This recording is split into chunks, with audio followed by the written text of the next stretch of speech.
Hello, ನಮಸ್ತೆ ಎಲ್ರಿಗೂ. ಇವತ್ತಿನ ವಿಡಿಯೋದಲ್ಲಿ ಒಂದು ತುಂಬಾ ಸಿಂಪಲ್ ಆಗಿರುವಂಥ ಸೂಪರ್ ಆಗಿರುವಂಥ ಆಮ್ಲೆಟ್ ಬ್ರೆಡ್ ಟೋಸ್ಟ್ ರೆಸಿಪಿನ ಹೇಳ್ಕೊಡ್ತಾ ಇದ್ದೇನೆ. ಮಕ್ಕಳಂತೂ ತುಂಬಾ ಇಷ್ಟಪಡುವಂಥ ರೆಸಿಪಿ ಇದು, ಮತ್ತು ತುಂಬ ಹೆಲ್ದಿ ಕೂಡ, ತುಂಬಾ ಸುಲಭವಾಗಿ ಮಾಡ್ಬೋದು ಕೂಡ.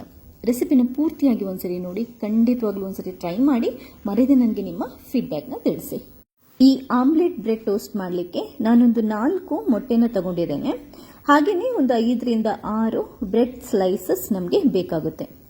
ಯಾವುದಾದ್ರೂ ಬ್ರೆಡ್ ತಗೋಬಹುದು, ಫ್ರೂಟ್ ಬ್ರೆಡ್ ಬೇಡ, ನಾರ್ಮಲ್ ಆಗಿರುವಂಥ ಬ್ರೆಡ್ ತಗೊಳ್ಳಿ. ಒಂದು ಪಾತ್ರೆನ ತಗೊಂಡು ಚಿಕ್ಕದಾಗಿ ಕಟ್ ಮಾಡ್ಕೊಂಡಿರುವಂತಹ ಒಂದು 2 ಈರುಳ್ಳಿನ ಹಾಕೊತಾ ಇದ್ದೀನಿ. ತುಂಬಾ ಚಿಕ್ಕದಾಗಿ ಕಟ್ ಮಾಡ್ಕೊಳ್ಳಿ, ಚೆನ್ನಾಗಿರುತ್ತೆ. ಹಾಗೆಯೇ ಚಿಕ್ಕದಾಗಿ ಕಟ್ ಮಾಡ್ಕೊಂಡಿರುವಂಥ ಸ್ವಲ್ಪ ಕೊತ್ತಂಬರಿ ಸೊಪ್ಪನ್ನು ಹಾಕೊಳ್ಳಿ. ಒಂದು ಹಸಿಮೆಣಸಿನಕಾಯಿನ ಚಿಕ್ಕದಾಗಿ ಕಟ್ ಮಾಡ್ಕೊಂಡು ಹಾಕೊತಾ ಇದ್ದೇನೆ. 1/4 ಚಮಚದಷ್ಟು ಖಾರ ಪುಡಿಯನ್ನು ಕೂಡ ಹಾಕೊತಾ ಇದ್ದೇನೆ. 1/4 ಚಮಚದಷ್ಟು ಕೊತ್ತಂಬರಿ ಪುಡಿಯನ್ನು ಕೂಡ ಹಾಕೊತಾ ಇದ್ದೇನೆ. 1/4 ಚಮಚದಷ್ಟು ಜೀರಿಗೆ ಪುಡಿಯನ್ನು ಕೂಡ ಹಾಕೊತಾ ಇದ್ದೇನೆ. ಹಾಗೆಯೇ ಸ್ವಲ್ಪ ಚಿಟಿಕೆಯಷ್ಟು ಅರಿಶಿನ ಪುಡಿಯನ್ನು ಹಾಕೊತಾ ಇದ್ದೇನೆ.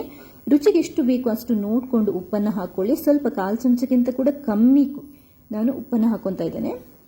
ಸ್ವಲ್ಪ ಶುಂಠಿ ಬೆಳ್ಳುಳ್ಳಿ ಪೇಸ್ಟ್ ಕೂಡ ಹಾಕೊಂಡಿದ್ದೇನೆ. ಈ ಮಸಾಲ ಎಲ್ಲ ರೆಡಿ ಮಾಡಿಕೊಂಡು ಆಮ್ಲೆಟ್ ಥರ ಮಾಡಿಕೊಂಡು ಅದರಲ್ಲಿ ಬ್ರೆಡ್ ಟೋಸ್ಟ್ ಮಾಡಿದರೆ ಅದರ ರುಚಿ ಅದ್ಭುತ ಇರುತ್ತೆ, ಆರೋಗ್ಯಕ್ಕೆ ಕೂಡ ತುಂಬಾ ಒಳ್ಳೆಯದು. ಒಂದ್ಸರಿ ಎಲ್ಲದನ್ನು ಮಿಕ್ಸ್ ಮಾಡಿಕೊಂಡು ಈಗ ಮೊಟ್ಟೆನ ಒಡೆದ್ಬಿಟ್ಟು ಹಾಕ್ಕೊಳ್ಳಿ.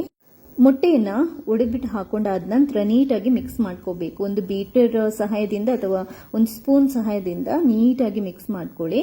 ಕ್ಲೀನಾಗಿ ಮಸಾಲ, ಈರುಳ್ಳಿ, ಎಗ್ ಎಲ್ಲ ನೀಟಾಗಿ ಸ್ಪ್ರೆಡ್ ಆಗಬೇಕು. ತುಂಬಾ ಕ್ಲೀನಾಗಿ ಮಿಕ್ಸ್ ಮಾಡ್ಕೊಳ್ಳಿ. ಇವಾಗ ಸ್ಟವ್ ಮೇಲೆ ಒಂದು ತವಾ ಅಥವಾ ಪ್ಯಾನನ್ನು ಇಟ್ಕೊಂಡು ಒಂಚೂರು ಬಿಸಿ ಮಾಡಿಕೊಂಡು ಸ್ವಲ್ಪ ಅದಕ್ಕೆ ಬೆಣ್ಣೆನ ಹಾಕೊಳ್ಳಿ. ಬೆಣ್ಣೆ ಇಲ್ಲದಿದ್ದರೆ ತುಪ್ಪನೂ ಆಗುತ್ತೆ, ತುಪ್ಪ ಇಲ್ಲದಿದ್ದರೆ ಕುಕ್ಕಿಂಗ್ ಆಯಿಲ್ ಬೇಕಾದರೂ ಆಗುತ್ತೆ. ಅದಾದ ನಂತರ ಈ ಬ್ರೆಡ್ ಇರುತ್ತಲ್ವ, ಅದಕ್ಕಾದ ನಂತರ ಮೀಡಿಯಮ್ ಉರಿ ಇಟ್ಕೋಬೇಕು ಅಥವಾ ಕಮ್ಮಿ ಉರಿ ಇಟ್ಕೊಂಡ್ರು ಓಕೆ. ಬ್ರೆಡ್ಡನ್ನು ನಾವು ಈ ಮಿಕ್ಸಿಗೆ ಮುಳುಗಿಸ್ಕೊಂಡು ನೋಡಿ ಈ ಥರ ಈ ತವದ ಮೇಲೆ ಇಡಬೇಕು. ಇಟ್ಟಾದ ನಂತರ ಒಂಚೂರು ಹೊತ್ತಾದ ನಂತರ ಜಸ್ಟ್ ಒಂದು 10 ಸೆಕೆಂಡ್ಸ್ ಆದ ನಂತರ ಮೇಲ್ಗಡೆಯಿಂದ ಒಂದು ಸ್ವಲ್ಪ ನಾವು ಎಗ್ ಮಸಾಲೆ ರೆಡಿ ಮಾಡಿಟ್ಟಿದ್ವಲ್ವ ಅದನ್ನ ಹಾಕೋಬೇಕು. ಈ ಥರ ಸ್ಪ್ರೆಡ್ ಮಾಡ್ಕೋಬೇಕು. ಒಂದು ಸೈಡ್ ಒಂದು 2 ನಿಮಿಷ ಮೀಡಿಯಂ ಉರಿಯಲ್ಲಿ ಕಾಯಿಸಿದ ನಂತರ ಇದನ್ನ ಮಗಚಿಬಿಟ್ಟು ಇನ್ನೊಂದು ಸೈಡ್ ನಾವು ಕಾಯಿಸಬೇಕು.